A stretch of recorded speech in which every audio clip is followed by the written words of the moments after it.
সন্তুষ্ট নিৰ্মালী হিচাপে তাই আৰু সেই আশীৰ্বাদৰ ফলতে আজি আমাৰ ঘৰখন তুলি তাই নিজেও মানুহৰ ঠাইখনত ডক্টৰ ইঞ্জিনিয়াৰ পঢ়ালে আনকি তৰালীৰো সকলো দায়িত্ব মোৰ পাতি লৈছে তাইৰ বাবে আমাক সমাজখনে আজি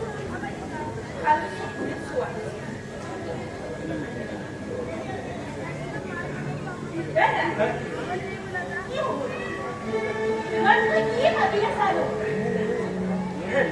তোমাৰ কথাবোৰ শুনি মোৰ সেই পুৰণি কথাবিলাকলৈ মনত পৰি গ'ল যে